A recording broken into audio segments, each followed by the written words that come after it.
Um, Caterina, why the house? Um, am I on? Yeah. Well, I always work with space. I'm very interested in the way people relates with space. I find it a super interesting thing to look at. And through looking at the way people interact with space, I think a lot of things are revealed about personality, in this case, about this older man, but also in a society, about the society, the culture. So that's always been my focus, especially since I work with documentaries. And that's basically, my thing was on one end, it was almost inevitable because of his sort of professional decision. On the other end, because I knew that as soon as my father passed, the house would have changed drastically. And because it was so important for him, and it was really much more than just the place. It really was sort of an external memory for him. Was he lived with the house and through the house, so they were a unit. So it was really for me it was if I wanted to talk about in a way was like talking about the house was talking about everything that lived in this house, the reason why this house existed, and also how it developed in time, and the people that lived there, and the people that are not there anymore, and whatever. So for me, it was all really inevitable to pick the house, and it's actually the first time that. I do that. That I look at a personal space. Usually, I look at public spaces. But at the very almost at the very beginning of the film, it kind of destroys your purpose because he said has been trying to build this memory and accumulating all these things, and then he totally failed. So it's basically Yeah. denying the idea itself of. Well, my father was a provocateur. I really like. I asked somebody that he worked with him in the TV conference in Input, and he just say, "Well, Kate, but your father was an agent provocateur. That's really what he wanted to. How he related to people, and he really was, and in the best." Of attitude of his, in the sense that he really believed that if you provoke, you get more interesting things. The thing that he really hated is to be in normality, in mediocrity in a way. So is as mediocrity. So he really pushed all the time. Well, what's your own relationship with the house biographically? I mean, how much do you live there? And We moved to Rome from Milan when I was 9, and we stayed in another place because the house was not ready. Because it was a very old building, so it had to be totally renewed for the family. And it's not the old building; it's only the top 4 floors. And so we moved in when I was 12, and I left when I was 18. And then I left for 30 years. So really, that's not my house. The house that I identify myself with is where I was born, in Milan. That's my emotional relation to space, to a place. So this one is really my father. Is not, and my mother lived with my father. They were a couple. They didn't split. They lived together many years. But still, the house is my father's house. It's not my family house or my mother's house or my parents' house. It's my father's house. And especially because since I was the first one, no, my older sister left first. Almost, my older sister never lived there. But then we are 4, and I was the second one to leave. And as soon as all of us left, then the house really started changing drastically. Then he really took over and he started splitting spaces and, creating this labyrinthine walks in the house, like from where to go from here to here, you went like this, So that he did when the house became only of of my mother. But you moved back, and well, you live next door, right, to where your father lived, and how many years ago did you go back to? I went back. Caterina lived in New York for 30 years. For 30 years. Yeah.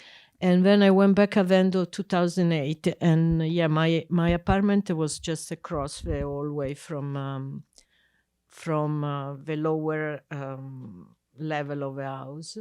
Yeah, and so I was able to follow my father and take care of my father first, also of my mother, but then I really took care of my father for his last from 2012, his last 9 years.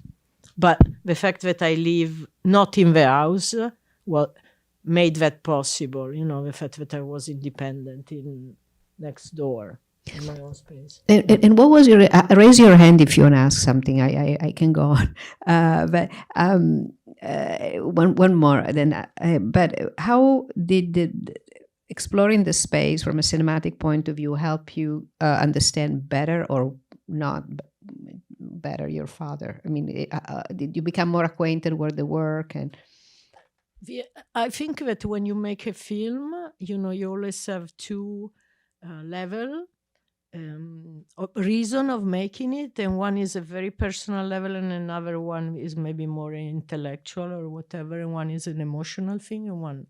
So clearly, the level is the relation with my father, the personal level, and then there is again this interesting about memory and relation of people to object in space. So how you locate things and what you keep.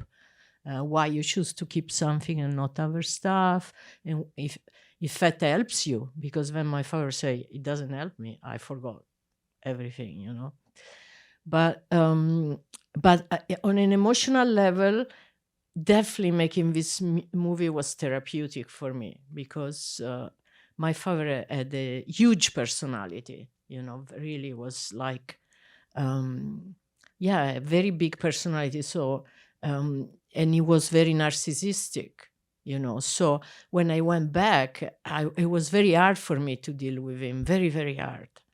So he talked all the time, he didn't leave space for nobody else, so it was very hard.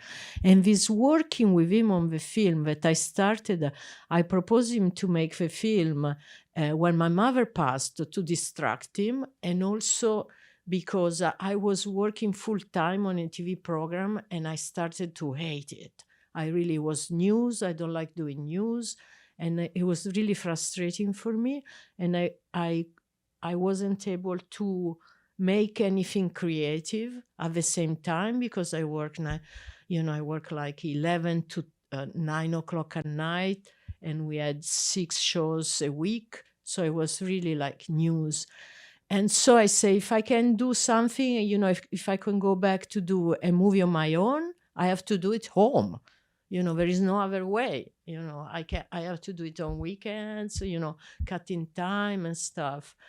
So this thing together really, like I started making the film with him, and really the process of making the film rebuilt another relationship with him that was an adult relationship. I was not his daughter anymore.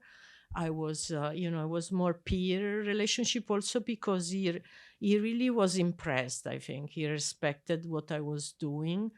And so he turned the relationship with him, and so there was also this complicity, and we had fun also.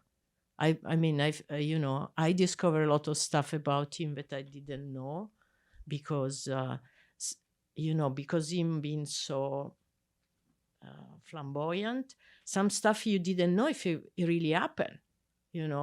When he narrated it, when he was talking about being with Khrushchev, being when Kennedy spoke in Berlin, or following Eisenhower. I mean, I don't know if I never knew, but then, excavating the house with him, I I found the articles and things in the diary. At the point, I could read the diary also. So, did I answer your question? Hi, Caterina. Thank you. Wonderful movie, especially wonderful to see this house within also the Rome context, the windows that show the images. You said something about all the material that your father kept, and that he said, "Oh well, I don't remember this," and we all keep a lot of things somehow. I understand that your father passed away. So what happened to all the books? What happened to the house? He was incredibly well organized with all the material. I was very impressed by that, to see how everything was perfectly archived. So what happened? Okay, this is the thing that happened, that at a certain moment we pushed him to make a will, because otherwise we would have gone, all of us would have owned a fourth of a fourth, I don't know, it was, owned in relation to the house, because it was the only thing that was as an inheritance. And so when he made the will, he say, okay, the house so now is assigned every part, but who will take care of my cultural legacy? My cultural legacy called, L'eredità culturale. L'eredità culturale. And I was like, thinking back, and then my sister asked, so who do you want it to be? And he say, Caterina, and I was fucked. I mean, that's it. No, but I mean, in the sense that of course, he understood that I was the only one interested, that I really sort of understood what was there. And my sister are not ignorant and not stupid, but they just were not interested. So now first thing I throw away a lot of stuff. It was like, because he was almost a hoarder at a certain moment. And then I divided, and I organized the stuff that he wrote, all the material he did. And I donated blocks of things. I donated to the National Library collection of newspapers. I donated to the Input archive, his work on Input. I donated to another TV organization he funded in Europe. So I tried to locate like his work in relation to where people would go to look for this kind of information. And then the rest, I am slowly digesting the library, like the books. And that is going to take a long time, because in a lot of space, trying to understand what I should keep as relevant to his work or to my mother's work. And then the rest, either give it away or dispose of it. Yeah. But it is a big, sometimes I feel, well, but I'm working only on somebody else's stuff. It is, so my father. But then I think, if I wouldn't know it was my father and have all this stuff available, it would be great. This is, these photographs, figuring out, who took this picture and where they took it and why they were there. I'm sort of privileged to have access to all this stuff. Or his collection, I'm also like him, somebody that really likes maps and guides, so having his collection of guidebooks, I totally understand when he said, well, you read this guidebook from 150 years ago, and it's another word. This word, you're reading about another word. It's a multiplication of words. How do you think your father's work influenced you as an artist, if in any way?